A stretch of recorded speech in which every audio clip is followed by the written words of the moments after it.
Hello, everyone, and welcome to Quoth Raven, Lewis Bright Raven. I'm your host, Lewis Bright Raven, 28-year veteran of writer, science fiction, comics, fantasy, and horror. As a writer, editor, and artist. And tonight is Friday night genre discussion. This week we're talking about the genre of science fiction, and we're going to talk about some of my favorite obscure maybe for science fiction fans, they're not so obscure, but for most viewers, they're probably obscure or things that you may not have seen. TV film franchises in that genre. A couple of people have been asking me if I'm going to talk about certain ones. There's so many to talk about, and there's not enough time to talk about it all. So I'm just going to do part one this week, and maybe we'll come back to it next week or come back later on. But let's go ahead and get started. But before we do that,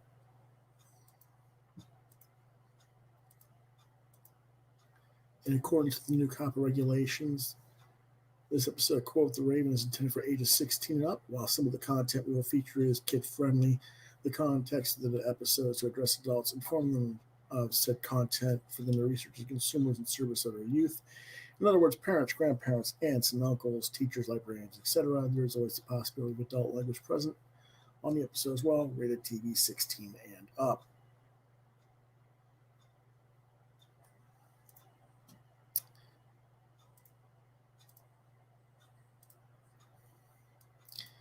Now, without further ado, our first topic of the discussion is Alien Nation, the movie and TV series. The movie originally came out in 1988, and the TV series came out in 89 and 90. The creator and original writer was Rockne S. O'Bannon for the movie. Rockne S. O'Bannon would become well known for other science fiction shows such as Sequest DSV and Farscape. Kenneth Johnson, who's the developer of the TV show based on the characters by O'Bannon, is also very successful. Kenneth Johnson did development of the $6 Million Man, Bionic Woman franchises, the Hulk TV show with Bill Bixby and Lou Ferrigno, quite a few other properties as well. Produced by 20th Century Fox, American Entertainment Partners, and Kenneth Johnson Productions. 20th Century Fox was and American Entertainment Partners were the ones who made the movie, and Kenneth Johnson was and 20th Century Fox were the co-producers for the TV show.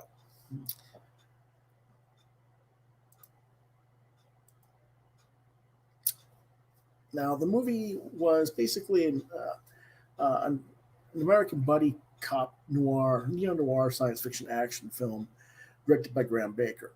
The ensemble cast features James Caan, Mandy Patinkin, and Terrence Stamp. Its initial popularity inaugurated at the beginning of the Alien Nation media franchise. The film depicts the assimilation of the newcomers, which is an alien race who end up settling in Los Angeles after their ship arrives in the Mojave Desert, much to the initial dismay of the local population. The plot integrates the neo-noir and buddy cop film genres with a science fiction theme, centering upon the relationship between grizzled veteran detective Matthew Sykes, played by James Caan, who has just lost his partner in a homicide and has just been paired up with the first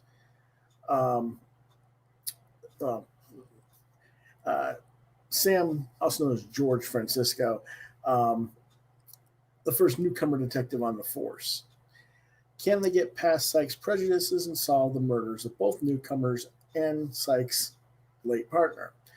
They must scour the Los Angeles criminal underworld to do it.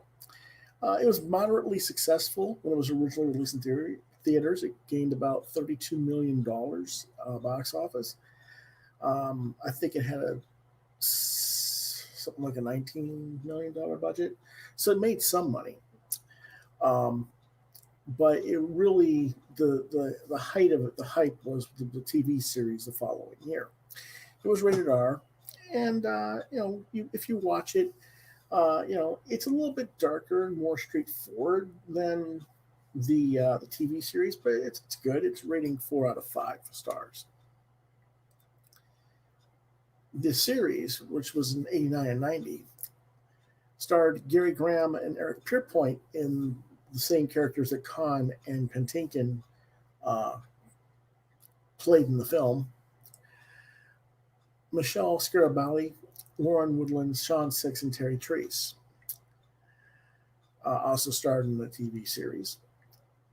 And they move it again, you know, in the movie, it's kind of weird. In the movie, it says it's 1991. In the TV series, it says it's 1990. A flying saucer crashes in the Mojave Desert, containing a race of extraterrestrials known as the Tectonese, escaping from slavery under a cruel overseer race. They resemble humans but have certain anatomical differences and have been bred with greater physical strength and intelligence. These newcomers, as they're called, are accepted as the latest immigrants to the United States, and the series explores issues around their integration into the multicultural society of the United States. Storylines generally revolve around morality plays on the evils of racism and bigotry, using newcomers as the discriminated minority. As fictional extraterrestrial immigrants, the newcomers could stand in for social issues about various races, as well as other minorities, whether it's sexual minorities such as gays, lesbians, or religious minorities, so to speak. And it would invert the usual expectations that you might think sometimes.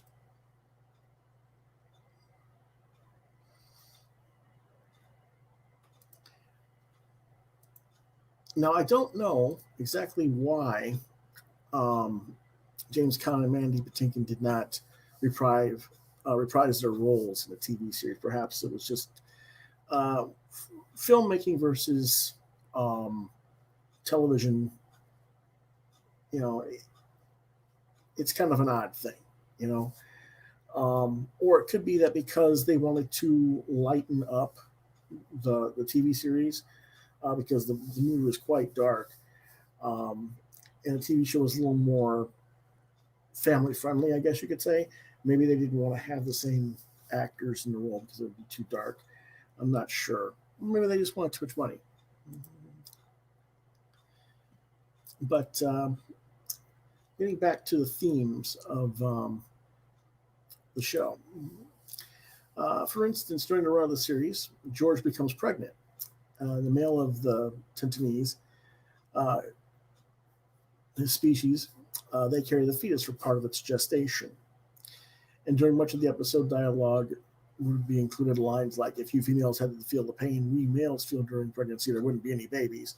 Um, of course, that's obviously a flip of what women would say to men in the normalcy of humanity there. Mm-hmm. The series also offered social commentary by illustrating what it means to be human and often bizarre rituals that we observe. The series has its critics, and sometimes the analogies and themes seemed forced and maybe a little bit ham fisted. Again, I'm not sure why Khan and Pentinkin didn't return, uh, but Graham and Pierpoint do a fine job in their own right. And in some ways, I think they did better than what the original cast might have done. Again, probably because of the nature of changing it to make it more family friendly than what the original movie was. Unfortunately, Fox mismanaged a lot of things back then, and the series was canceled after only one season. Not series, one season. Despite it being one of the very few first run Fox network shows that was actually monetarily successful. Cult fan support kept the franchise alive, however, and 4 years later, when new management at Fox was brought in, the series was revived as a series of 5 made for TV movies with the original cast from the TV show.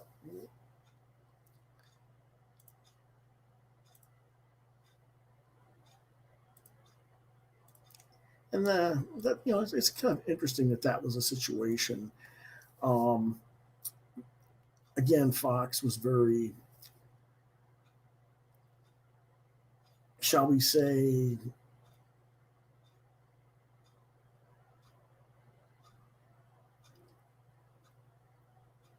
non-supportive, I guess. it's very weird. It's like they had factions within their management in the late 80s, early 90s between film and television. And the TV people didn't really want to do certain things because the film people wanted to do more sequels to the movies once the TV series was being successful. And again, because those were two such different um, types of product, with the Alien Nation TV show being more family friendly, even though it was certainly a PG-13 TV-14 type show, and there were still racism issues and prejudice issues and social commentary being presented. It wasn't to the same level of anger or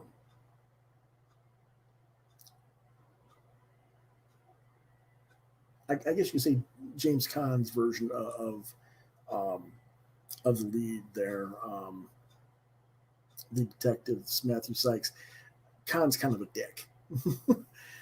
Graham Greene's version, he's not that. He's much more mellow than James Caan's version, although he's still kind of a jerk in his own way. It's just he's more accepting. And in fact, Graham Greene's character version of Matthew Sykes ends up with a newcomer girlfriend, something that James Caan's, I could almost guarantee, would not have done. So I think that was kind of what the problem was um, backstage politics between the film division and the television division.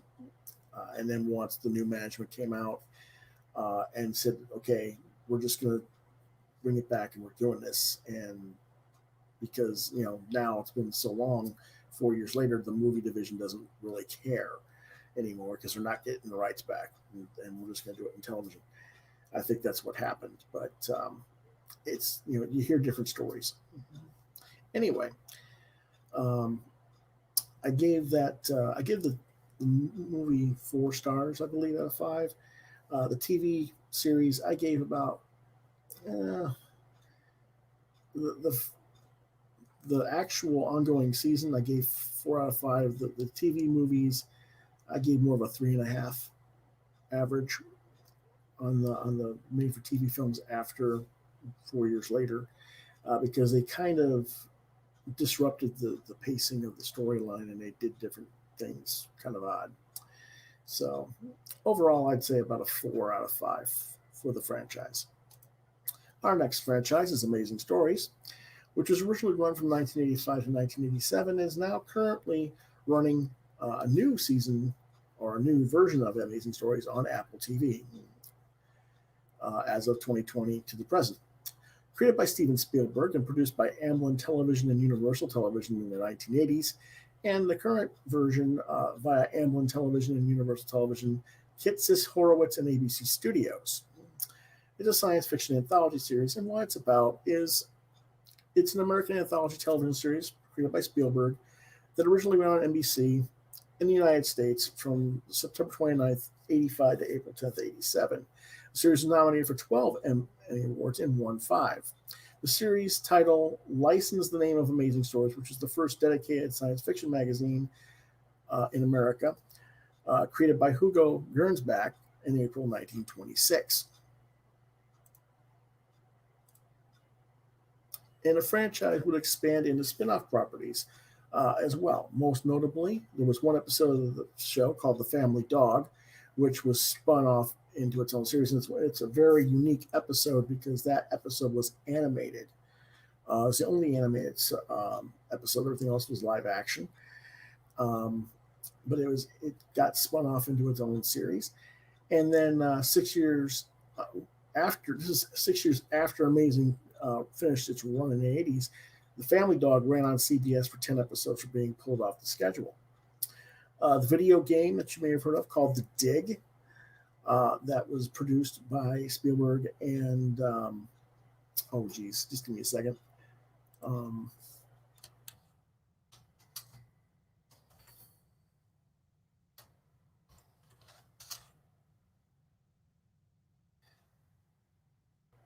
It was developed by LucasArts with Spielberg.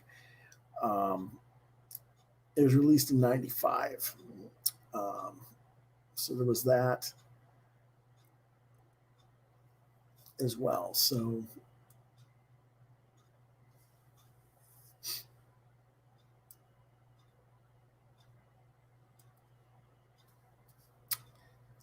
uh, that was based on an unfilmed concept episode that was deemed too costly to film. And the movie's Batteries Not Included was originally an episode intended for Amazing Stories before Spielberg also decided it was too expensive to make as a TV episode and turned it into a movie. In 2020, Spielberg and others revived the series for Apple TV, and it's produced for Apple TV, and its executive producers are Spielberg, Edward Kitsis, Adam Horowitz, Daryl Frank, and Justin Falvey. Ironically, it was released, to the public, aired on March 6, 2020, and that's kind of an unintended birthday present for me last year because my birthday is March 6th. But it was kind of funny. So I got to see the pilot episode of the new series, but that's all I've seen. And because I don't get Apple Plus, I don't remember how I caught the pilot. I think somebody, just like recorded it and put it on YouTube, and I saw it on YouTube or some other online service like that. But if I remember correctly, but it was a decent episode. But it was interesting. So it was like that. But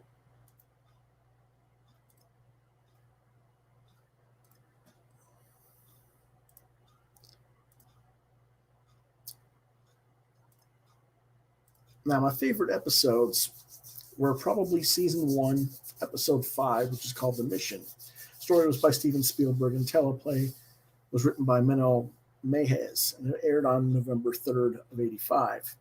And the story is a belly turret gunner, it's a pilot, a gunner on a bomber plane, and he's an aspiring cartoonist, played by Casey Zamasco, is trapped in the compartment of a World War II bomber. And the landing gear is damaged, so he must rely on his imagination to get out of his predicament. This episode also starred Kevin Costner, Keith Sutherland, J.J. Cohen, and Peter Jason, with Anthony LaPaglia and Gary Riley. So it's like a huge, massive cast of awesome actors with a story that's just really cool. And of course, being a comic book person, the fact that the lead character is a cartoonist, also kept my attention at that time. I don't want to really spoil any of the stories here, so I'll just go ahead and go on to the next one. Season 2, Episode 2, Miscalculation, story by Michael McDowell, which aired on September 29, 86. The story is, while fooling around in a chemistry class, a college student, played by John Cryer, spills a chemical element on a picture of a puppy and brings it to life. So what does he do? Of course, he tries doing the same thing to his pornographic magazines with surprising results. This also starred Joanne Willett, J.J. Cohen, Lana Clarkson, Galen George, it is pronounced George, and Rebecca Schaefer. A sad note, both Lana Clarkson and Rebecca Schaefer would be murdered by different parties later on in life. And unfortunately, Galen George passed away from cancer last year at the age of 56. It's just really sad. Rebecca was only 21 when she was killed by a fan, that's fan stalker. And Lana Clarkson is the woman who was murdered by music mogul Phil Spector.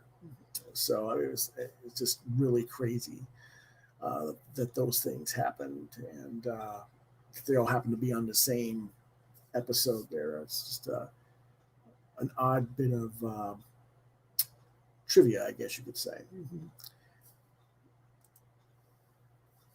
My next one is season 2, episode 20, Moving Day, written by Frank Kerr, which aired on April 3rd of '87. The story is Alan Webster, Stephen Jeffries, played by Stephen Jeffries, learns that he and his family his parents, played by Mary Ellen Trainor and Dennis Liscombe, are aliens, and they're moving back to their home planet, Alturas. The teenager is freaking out because he's afraid he's losing everything he's ever known and cared about, especially his best friend Karen, um, played by Kristen. It says Visker, but I think it's Vigard or Vigard. I don't know. But anyway, it's a really fun episode. I really enjoyed that episode. The ending is kind of predictable, but it's heartfelt. I don't want to give away the ending. It was just kind of interesting that that episode is what it is. And the last one that I liked was the best, my favorites, was the last episode of the show, of the first version of the series, Miss Stardust, story by Richard Matheson, teleplay by Thomas E. Zalozzi and Richard Matheson, which aired on April 10th of 87. And the story is an alien, played by Weird Al Yankovic, threatens to destroy the Earth if the Miss Stardust beauty pageant doesn't allow contestants from other worlds. This causes a public relations worker, played by Dick Shawn, to give in to his demands and then allow aliens to compete in the Miss Stardust pageant. Obviously, this is hilarious. I mean, it's Weird Al Yankovic. You know how funny he can be.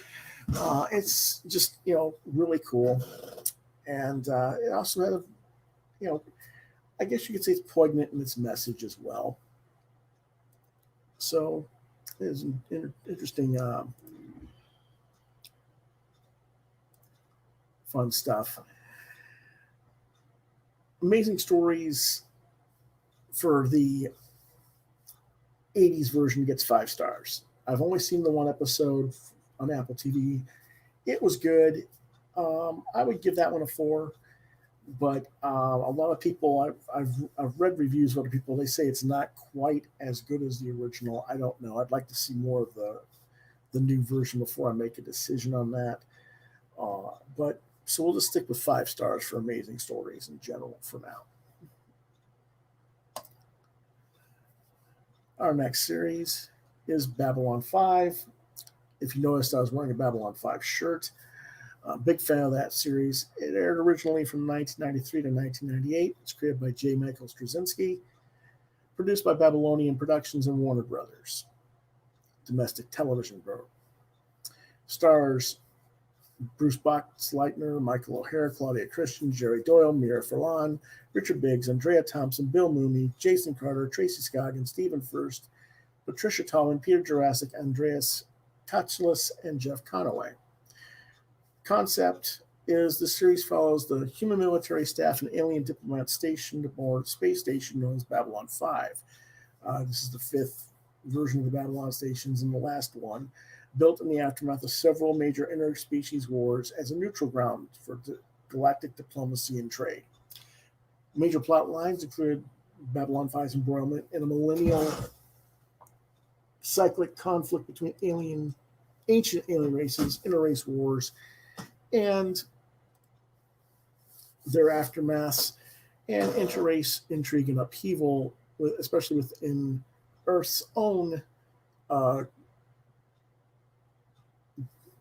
planetary government as it goes into as it devolves into totalitarianism. Think Trump getting to rule the world or worse, and that's basically what they're fighting against.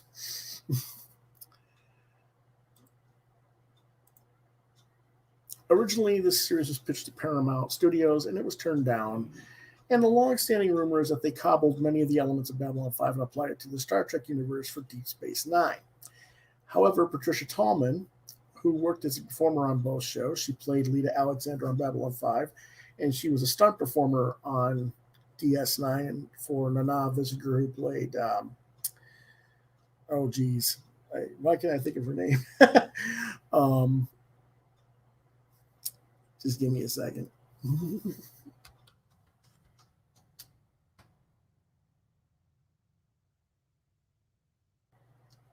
Kira Nerys, for Babylon, for DS9.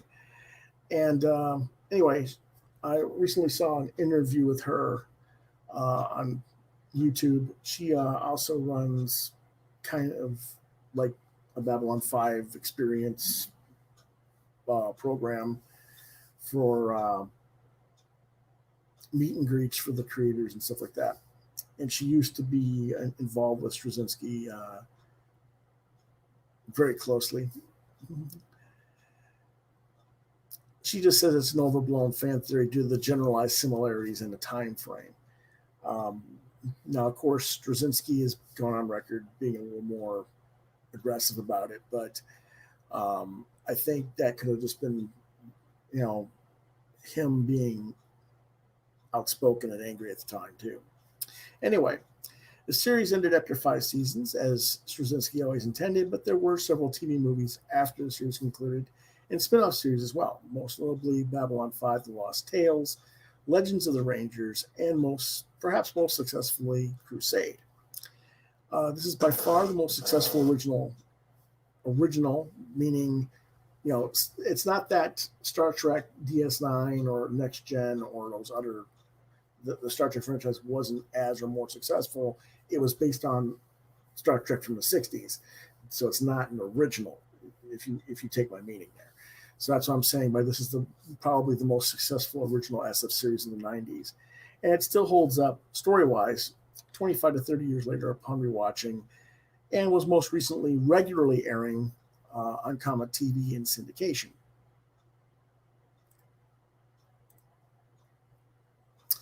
Now, even though I am a huge B5 fan, I'm also arguably one of the more critical fans of the show. That's because a lot of the stories and characters are retreads of properties that Straczynski created earlier in his career, both in television and in novel writing.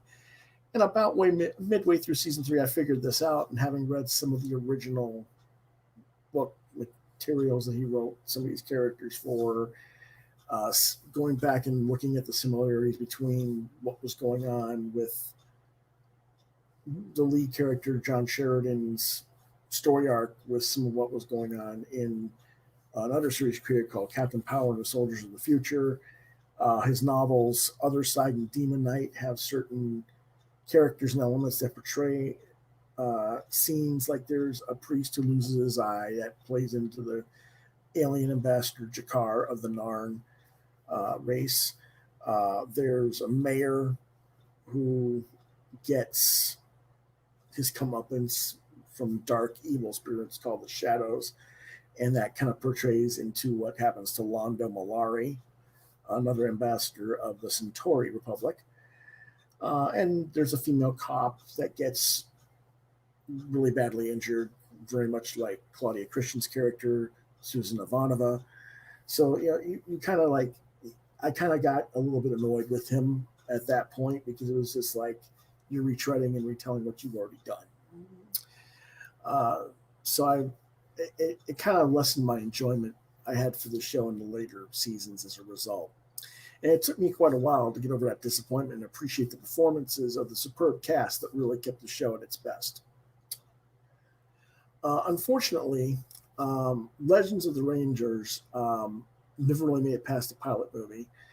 And The Lost Tales, which was originally planned as an anthology series for one-off stories about individual characters, was also not particularly supported by Warner Brothers, who wanted to jump the series into theatrical movies.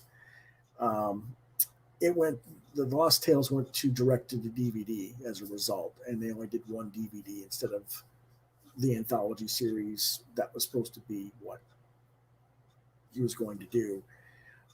They would have been single episodic tales of individual characters, both in context with the greater arc of the 5-year plan of Babylon 5, but then also some that were just standalone tales.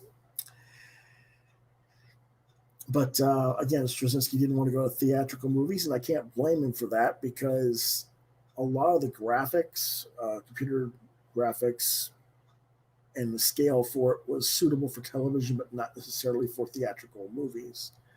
And I think it would have been much more expensive to try and upscale the special effects so that it suited a mass market theatrical product.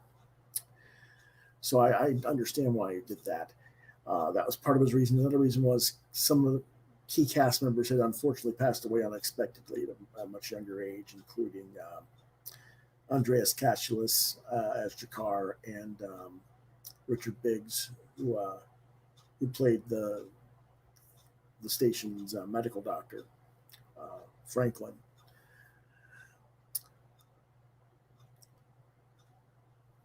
Crusade lasted a season. That was the next spinoff, but again, Warner's was not really supportive. It is an excellent series, however, so let's talk about that next.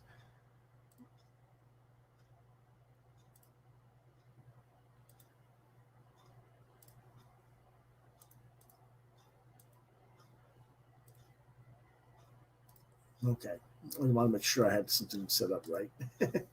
And Crusade was in 1999, and it was created by Straczynski, of course, and produced by Babylonian Productions and Warner Brothers' domestic pay TV cable network with network features distribution. It starred Gary Cole, Tracy Scroggins, not Scoggins, that's Scroggins, Daniel Day Kim, Peter Woodward, Margene Holden, and Carrie Dobro. The concept is set in 2267, 5 years after the events of the Babylon 5 TV series, and just after the movie called Arms. An alien species who was an ally to the dark forces known as the Shadows. This alien race known as the Drakh have released a nanovirus plague on Earth, which will destroy all life on Earth within 5 years if it is not stopped. The Victory-class destroyer Excalibur has been sent out to look for anything that might be able to help search for a cure. Like Babylon 5, Crusade was intended to have a 5-year story arc, although, as Straczynski noted in his DVD commentary for A Call to Arms, it was intended to resolve the Drakh Plague storyline after a season or two and then move on to other storylines. Conflicts rose, however, between the producers and executives at TNT, and productions were canceled before the very first episode was even broadcast. This restricted the series to just the one 13-episode season.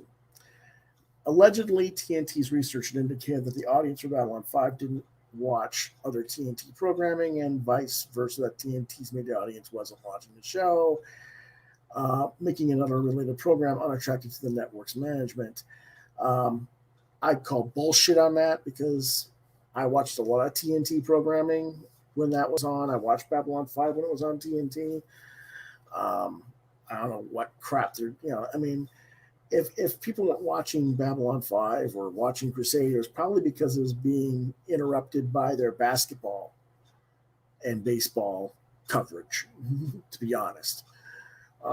Because that kind of always seemed to be the case. I think that did hurt them in that respect. Straczynski believed and still believes that the network's interference, and that's his word, with the production was an attempt to get out of their contract by allowing them to argue that he failed to deliver the series they wanted, which was not really a series. They wanted was the theatrical release movies. 13 episodes were broadcast by TNT, and there were 4 more scripted. The Sci-Fi Channel did attempt to pick up the show and continue the production of the series, but was unable to find room in its budget, which is not surprising because, well, Sci-Fi doesn't exactly have budget for most of their shows, to be honest. So it just didn't happen. Now, personally, I found Crusade to be much more entertaining quest story than the latter seasons of Babylon 5 because of the fact that this was a new story. It was fresh. It didn't necessarily play upon stuff that Straczynski had done in other works earlier in his career. The characters were darker, more sarcastic, and less idealistic than the semi-virtuous John Sheridan, Delenn, and others, which is not to say I didn't like John Sheridan or Delenn or some of the other characters from Babylon 5, because I did. It's just that Straczynski was making these characters, these newer characters, more complex. Perhaps they had darker natures. They had more vulnerabilities, I guess you could say, than these other characters that were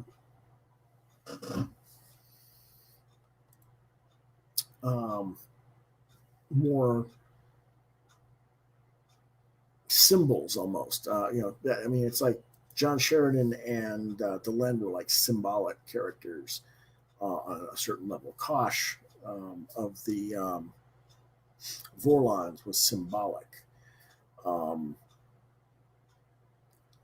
Jakar was a martyr of his people, and yet also a great um, foil for Londo and other stuff like that. So it's just these other characters didn't really have that iconic structure, but they had more layers to them that we didn't necessarily get to see of the main character cast in Babylon 5.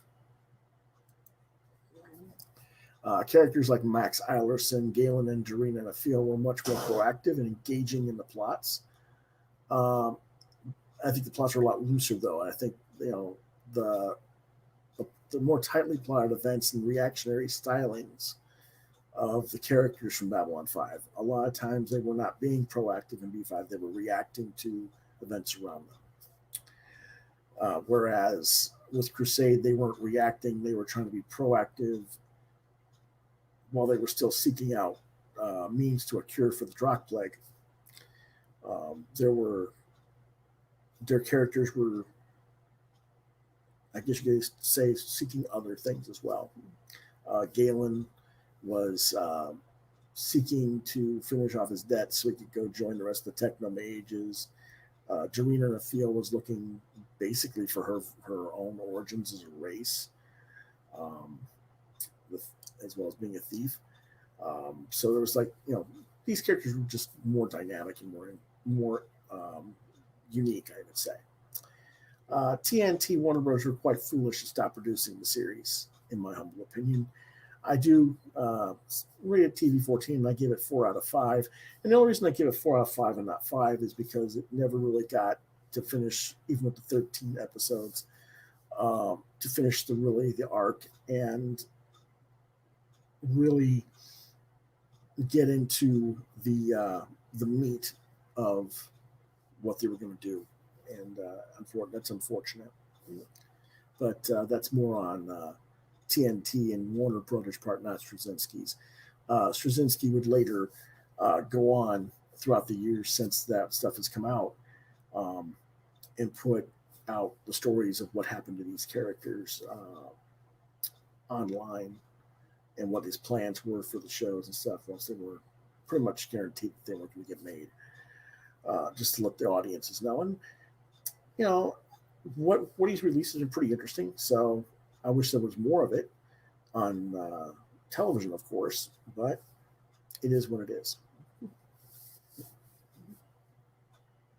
And it's a shame that Warner Brothers kind of cut him off at the knees for that, because I think Babylon 5, if all that stuff had been done correctly and backed properly, the way Paramount backed Star Trek, I think Babylon 5 would be probably one of the most successful science fiction franchises of all time. But when you undercut your own product the way Time Warner did, Warner Brothers did, that's what happens.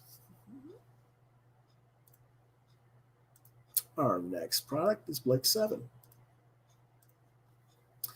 Originally aired from 1978 to 1981, created by Terry Nation, and produced by David Maloney for seasons 1 through 3 and Vera Lorimer for season 4.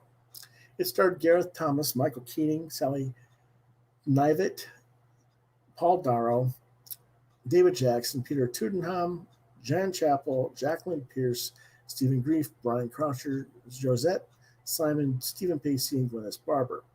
And the concept is that it's about the exploit of a political dissident, Raj Blake, rather, and he leads a small group of rebels against the forces of the totalitarian Terran Federation that rules the Earth and many other colonized planets. Now, the Federation uses mass surveillance, brainwashing, and drug pacification to control its citizens.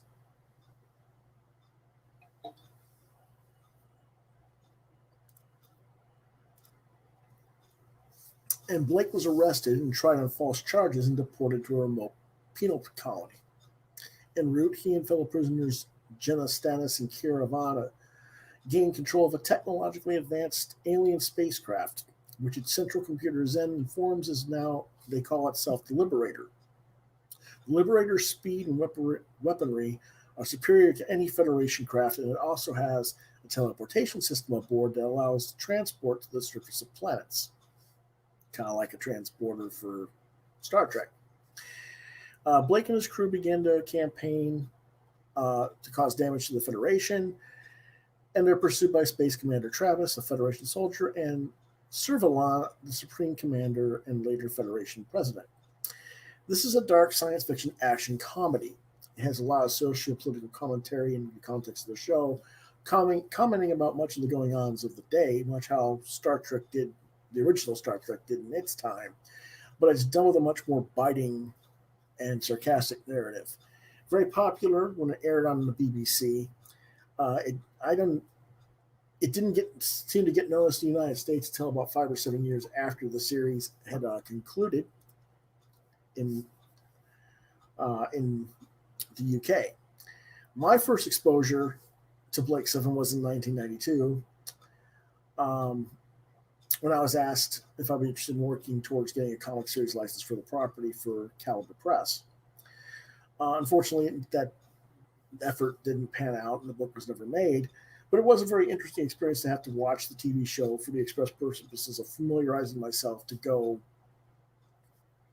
potentially draw it or edit it or anything that I've been associated with on that series. I was actually asked to be the inker and editor and to work with Gary to do the pitch for the proposal. And the rights holders liked what we wanted to do, but they wanted Alan Moore to write it, and they wanted some British artists to do it. And while we weren't opposed to that, it was more like Alan was like busy and money wise, just couldn't afford to get what the rights holders wanted for the licenses. It became too cost prohibitive. The show had a lot of themes that made it feel like a space western, and it clearly drew upon films such as The Dirty Dozen, The Wild Bunch, The Magnificent Seven, and Butch Cassidy and the Sundance Kid, while set amongst the backdrop of a post-apocalyptic dystopian work. Products like Aldous Huxley's Brave New World and George Orwell's 1984. And I would say it's a precursor and influence to Joss Whedon's Firefly as well. Um, I can certainly see um, Malcolm Reynolds, the pilot and leader of the Firefly crew, and Raj Blake as being very similar, analogous characters. I can see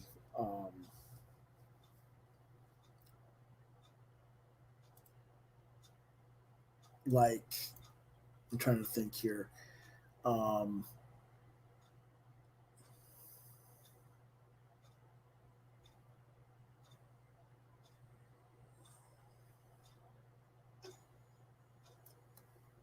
the Jenna Stannis character, um, and it's kind of like a combination of Wash and um, Wash and his wife, who was the fellow soldier. I can't think of her name on Firefly, but it's like kind of it's like those two characters blended would be Jenna Stannis in Blake Seven. So stuff like that. I very much see that. And yet again, like some of the quippy dialogue and the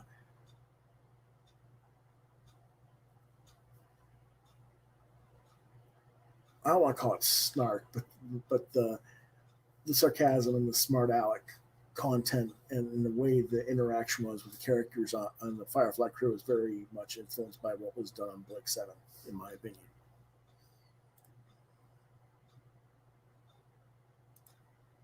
I gave it a 4 out of 5 rating, and I would say even though it's made in um, late 70s, early 80s, I would give it a TV 14 rating today. And there have been attempts to revive Blake Seven numerous times.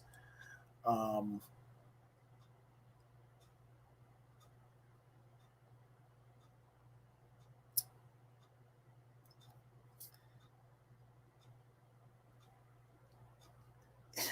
it's interesting.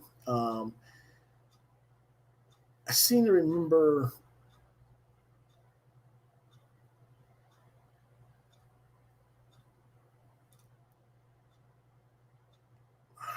that there was a short comedy short called Blake's Junction 7, which was a parody that depicted the characters taking a break at the Newport Pagnell motorway service area. I know that was like the early 2000s or mid 2000s. Um, I know that BBC produced The Cult of Blake Seven, uh, which was a documentary. Um, and if I remember, um,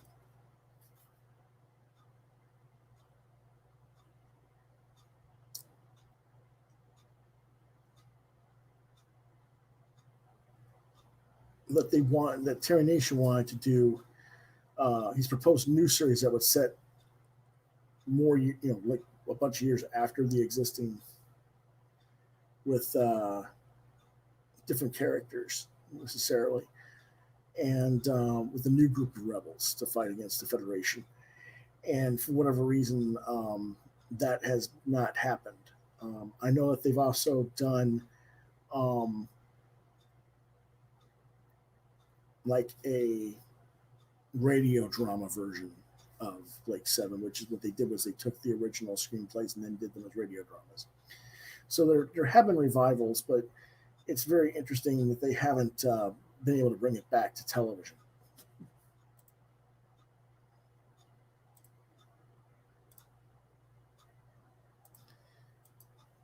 We also have Salvage One. This is from 1979. I was 7 years old when this came out. It was created by Mike Lloyd Ross and produced by Harve Bennett. Um, Harve Bennett is the guy who was behind the $6 Million Man and um, Bionic Woman television shows back in the 70s. Harris Kettleman, Mike Lloyd Ross, Ralph Serrego, and Craig Schiller. It starred Andy Griffith, Joel Higgins, Trish Stewart, Richard Jackal, Jacqueline Scott, J.J. Saunders, and Heather McAdam. The concept was, well, the pilot movie. It started out as a movie first. Um, it was made for TV movie on ABC. And it centers on Harry Broderick, played by Andy Griffith, who owns the Jettison Scrap and Salvage Company. He's a specialist in reclaiming junk and trash and junk to sell as scrap or to sell as collectible, meaningful things. His dream is to recover the equipment that's left on the moon or in outer space during the Apollo program missions. He invites former astronaut Addison Skip Carmichael, played by Joel Higgins, and NASA fuel expert Melanie Mel Slozar, played by Trish Stewart, to assist him in this effort. During Slozar's fuel experiments, the Federal Bureau of Investigation becomes concerned over the purchases of various chemicals that she's buying to build the proper rocket fuel. And they get in a conflict over it. And Broderick and his ragtag crew have to basically fight with the FBI and the government to get the right to do this. And they manage it, and they go complete the mission and do what they're going to do and get the stuff back from the moon and bring it back to Earth. And then in the ongoing TV series, which lasted 2 seasons of 10 episodes each, they went on to further adventures. A recurring subplot drives numerous attempts to find the appropriate explosive mixture to break an iceberg off of the Arctic shelf to be transplanted to the California coast as a source of fresh water. And that's a pretty interesting idea as well. Richard Jackal had a recurring role as Jack Klinger, who's the FBI agent tasked with keeping an eye on Broderick and his associates. Their relationship is generally combative and rocky, but the salvage crew do fly to his rescue when he is captured during a mission to a Latin American dictatorship. Now, the original, like I said, the original 2-hour TV movie spawned a 2-season, 20-episode run on ABC between 79 and 80. And what makes it so interesting isn't that the science was all that great, but the idea that here's a guy who wants to go salvage all the junk on the moon and bring it back to Earth to sell as significant items, or go out in space and reclaim stuff to resell it as scrap metal, is interesting. Imagine if this series was reimagined today, and the guy's an environmentalist who wants to go out in outer space to salvage the ring of all the space junk around our planet from all the dead satellites and all the stuff that NASA has put up there that's been sitting in our, not in our atmosphere, but just outside our atmosphere in orbit around the Earth. I think that they make billions of doing that probably. So I thought, when I said I was 7 years old when this came out originally, so this always stuck with me, and I was kind of like, I could see someone like Elon Musk today doing something like this. So I wish that they would do something more with it, and maybe revive that with a new cast and do it with more modern themes. I could see Ron Howard directing it. And speaking of Ron Howard, that's another thing I thought was funny about this with Andy Griffith being being the lead character in Broderick. Obviously, the Andy Griffith show, which featured Ron Howard as his son Opie. Andy Griffith was in syndication even back then. And I can remember watching Andy Griffith as the sheriff of Mayberry, and then I see this, and it's amusing because Ron Howard would go on to become a director, of course, and he directed Apollo 13, and the movie with Tom Hanks. And here we are, that this character wants to go salvage all the stuff that's left from behind from the Apollo missions. It's like it's just it's a weird full circle thing to me. Coincidental, of course, but it's just funny. Sorry about that. My chair's falling apart. It's kind of making noises. But anyway, that is our stuff for tonight, for part one. We'll come back next week and talk about a little bit more obscure stuff. The best way to reach me, if you see this episode and later on afterwards and you have questions,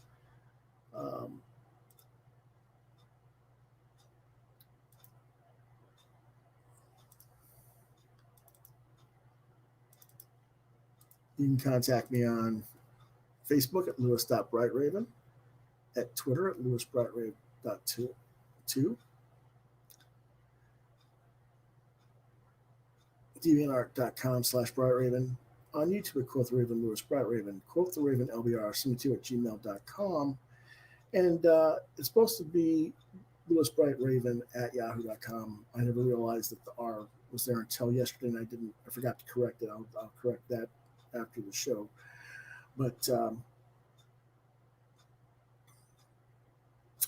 yeah, that's how you reach me if you want.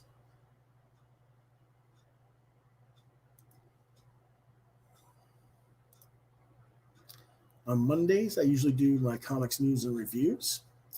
On Wednesdays, I let you know what I bought at my local comic shop that week or what I got in the mail from mail order. Thursday nights at 9 p.m., roundtable talk, guest night, topical talk. Yesterday I had Carl Kiesel in there on the press team. Don't know who next week's going to be yet. And on Fridays, usually around 9. Today I ran a little bit later at 9:15, but it's usually 9. We have genre night with we try to do different genre every week, but it's turned out that I've been able to do 2-parters for this. So we're going to come back next week with the rest of the science fiction genre. of obscure theme um, TV and film franchises. Okay. Saturday, tomorrow, I will be talking about the new previews catalog that just came out this week. And let you guys know what I found in there and what I'll be ordering. And I might do some live draw as well. We don't know yet. But